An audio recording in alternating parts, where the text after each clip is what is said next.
Hola, hoy vengo con la segunda parte de historias de terror que la disfruten. Cuentan que esto sucedió una noche de niebla espesa, en las curvas de Garraf, una sucesión de curvas cerradas y muy peligrosas, hace muchos años, mucho antes de que se construyera la autopista que ahora cruza las entrañas de la montaña de Garraf. Era noche cerrada, caía una lluvia suave pero ininterrumpida y la niebla cubría la noche con su manto blanquecino, impidiendo ver más allá de 15 metros. Un hombre iba conduciendo su coche por las curvas, deseoso de llegar a su casa y reencontrarse con su mujer y sus dos hijas después de un largo fin de semana de trabajo. En una de las curvas del camino, vio un autoestopista, una joven rubia, demacrada y pálida, empapada por la lluvia, con un largo vestido blanco desgarrado y sucio de barro. Este hombre se apiadó de la joven y, pisando los frenos, decidió llevarla consigo y acercarla hasta el pueblo más cercano. Durante gran parte del trayecto, el hombre y la joven fueron hablando de cosas triviales, cuando, en un momento dado, antes de llegar a una de las curvas más cerradas y peligrosas de las cuestas, la joven le avisa de que reduzca la velocidad hasta casi detenerse y que pase muy poco a poco. El hombre lo hace, y comprueba, asustado, que, de no haber sido advertido por ella del peligro, probablemente se hubiera despeñado por barranco con el coche. Le da las gracias, agradecido por haberle salvado la vida, a lo que la joven contesta: no me lo agradezcas, es mi misión.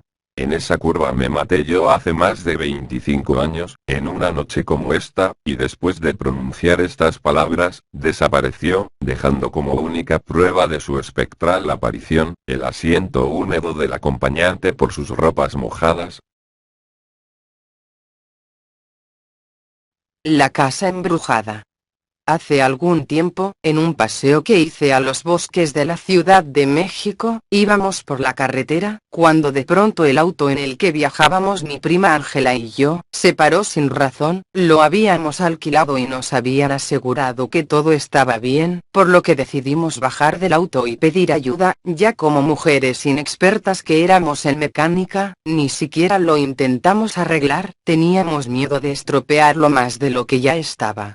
Nos colocamos las dos en el arcén de la carretera esperando que algún auto pasara y nos ayudara. Era alrededor de las 5 de la tarde, y como era en el mes de noviembre y ya empezaba a oscurecer, empezamos a sentir miedo e inseguridad, nosotras en plena carretera y solas. Pero nuestra suerte cambió en pocos minutos y mi amiga Ángela logró detener un auto. Era un joven muy guapo, nos preguntó qué pasaba y nosotros no supimos explicarle exactamente el problema que tenía el auto. El joven levantó el capó y miró si el auto tenía algún desperfecto, pero como ya oscurecía y no teníamos ninguna linterna, el joven nos sugirió: miren, vivo cerca de aquí, en una pequeña casa, muy humilde, vivo con mis abuelos, pero con todo gusto les ofrezco mi casa y mañana bien temprano vamos al pueblo más cercano y buscamos ayuda, y si no es algo grave hasta yo les puedo ayudar sin ningún compromiso. ¿Qué dicen? Ángela y yo nos miramos y pensando que era peor quedarnos solas en la carretera, aceptamos la propuesta del joven.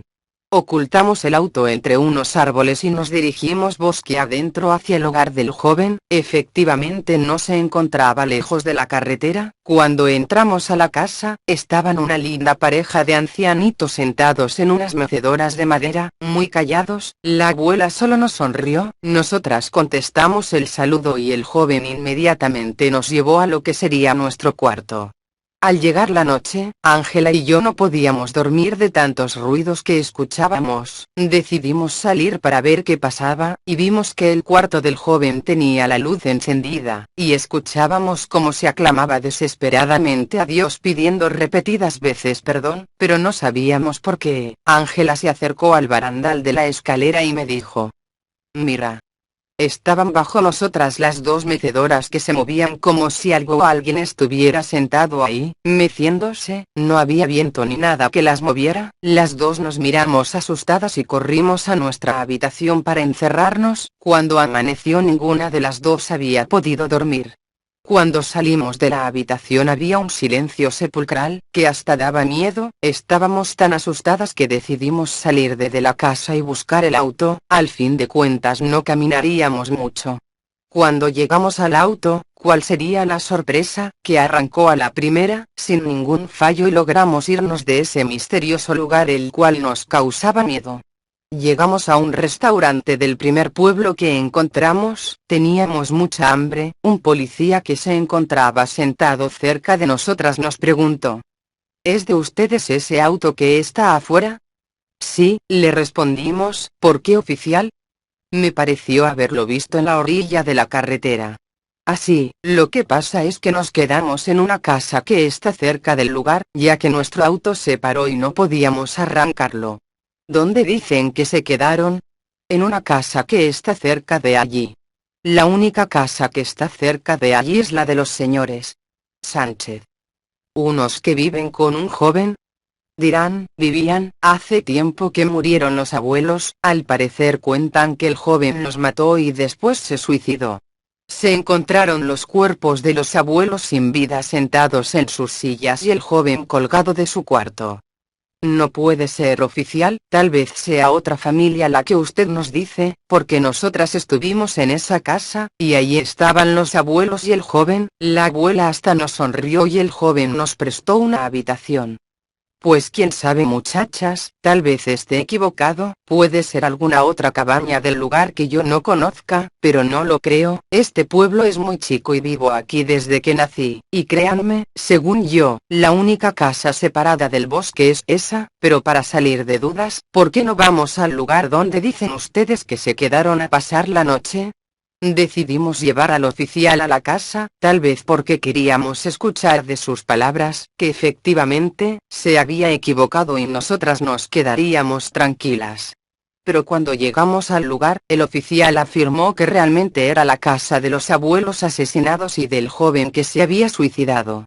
Nosotros le creímos porque la casa ya no estaba igual. Cuando entramos, era una casa totalmente abandonada, sin techo, con telarañas. Allí estaban las dos sillas solas y del techo de la habitación del joven, aún colgaba la cuerda con la que había sido ahorcado. La fiesta.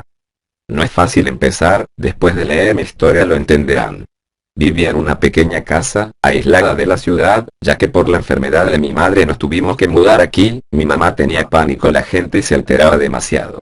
En mi casa somos tres, mi madre, mi medio hermano y yo. Mi papá murió cuando yo tenía solo 7 años. Como decía, la casa es pequeña, pero tenebrosa, y mis compañeros de curso lo sabían, por eso insistieron celebrar aquí la fiesta de Halloween, a lo cual accedí. Llegó el día, todos mis amigos y yo estábamos en mi casa, pero en mitad de la fiesta a alguien se le ocurrió proponer: juguemos a la ouija. Todos aceptaron. Lo preparamos todo minuciosamente, hasta el último de los detalles, ocupamos nuestros puestos y comenzamos la invocación. Increíblemente el testigo respondió inmediatamente a nuestra llamada, se habían cumplido nuestras expectativas.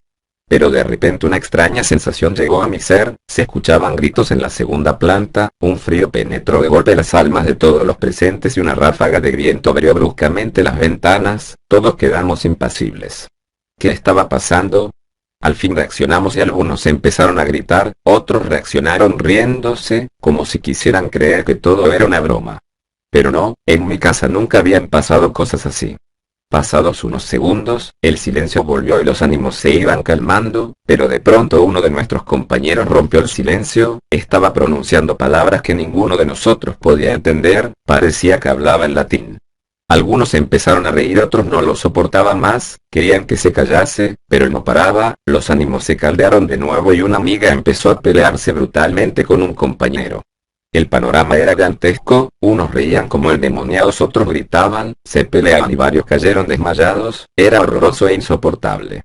Por fin llegó un momento de calma, pero no duró mucho, una nueva oleada de cólera descontrolada invadió a los allí presentes, los gritos aumentaron, ya no se podía más, era horrible, la sangre salpicaba las paredes, el testigo de la ouija se movía solo, pero de forma controlada, pude leer.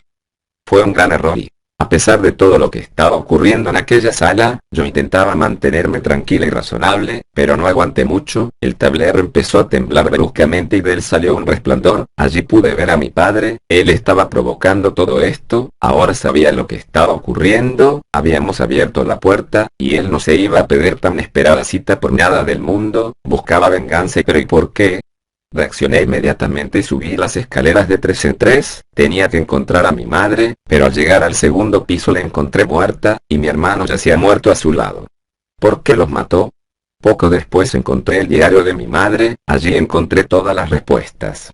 Mi madre lo había asesinado, junto con el papá de mi medio hermano, mi padre había cumplido su amenaza y... Ahora entiendo los gritos, eran ellos, de un día a otro mi familia y mis amigos habían desaparecido para siempre. Nunca olvidaré aquel Halloween. No seas perra y puntúa weón, que sueñes con los condenados XD.